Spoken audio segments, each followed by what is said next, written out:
This video was made in collaboration with Babel Alchemy.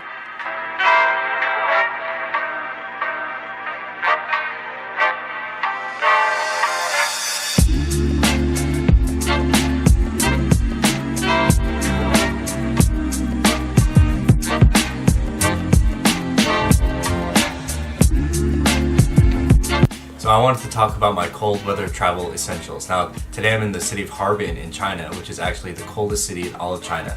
Now, when you're traveling to a cold weather climate, there are a lot of things that you have to think about and bring that you wouldn't have to worry about when you're going to somewhere else. Now, I tend not to travel with too many products, but one product I really can't travel without is a good beard oil.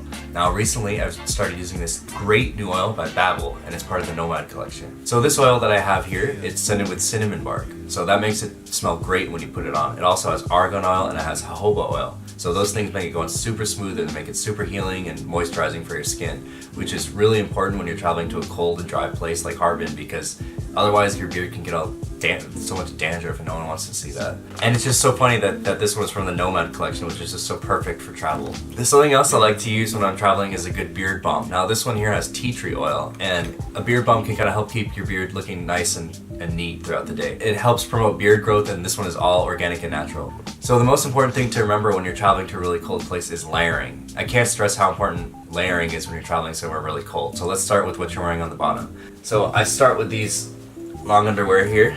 I have this top and this bottom. So these will keep a nice layer of heat trapped right next to your skin. And so moving on to pants. Now I wear two pairs of pants, and I start out with these ones that have faux fur lining in them, so that makes them pretty warm. And the next ones I have these nice and padded ones. So 3 pairs of pants is good for me. Now moving on to the top half. I would say the most important thing to remember when you're layering your top half is that try to make sure none of your top layers are too thick and bulky, because if that's the case, then you might not be able to put on enough layers, and that might make you feel a little cold. So right here I've got 4 sweaters. Now, as you can see, none of them are really too thick or bulky, so that lets me put on more layers if I feel like it. It's always good to have the option to add more. On top of that all, I have my jacket. Now this is my old ski jacket. It's not really the thickest jacket in the world, but it still has 2 layers. But I'm looking to upgrade to a better, downline jacket. If you can get a jacket with down, that's gonna be your best option, especially one that'll fold down light and compact. It's just great for travel. But this one does the job as an outer shell. Of course, you can't forget your other accessories, so it's really important to keep your extremities warm. So I have these leather gloves that are not super thick, but they actually do a really good job of keeping my hands warm, especially if you need to use your hands for something else like taking pictures or holding things. But if you're going to a really cold place and you're going to be out for a long time at night, then you should get a nice pair of puffier gloves like this. But unfortunately with these gloves, you can't really do anything with your hands. And also these mittens right here, these are down-filled mittens. These will keep your hands super toasty. And you can't forget about your head. A lot of heat will escape through your head, so you need a good hat. This one is pretty good if you're going out just in the day and it's not too cold. But if you're going to somewhere really freezing like here, then you need a balaclava like this. Now this one is super thick, super warm. Just look at that fake fur in there. Oh well guys, this is so comfy, I could just fall asleep on this right now. So something that comes in really handy is a scarf. Even if your jacket is zipped up all the way up to your neck, the scarf can just help seal in all the heat and make sure it doesn't escape. Now, a real big pet peeve of mine about traveling in cold places is cold feet. I can't stand when my feet are cold, and when my feet are cold, I just want to go home and that's it.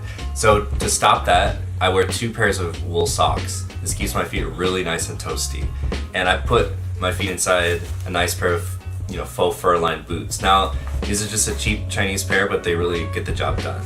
Now, another pet peeve of mine that I have when traveling to a cold place is that the batteries for your electronics, like their battery life is like half as good as it could be in somewhere a lot warmer, so that you really have to keep that in mind when you're traveling. And something like this little power bank right here, this can help power up your phone if your battery is low.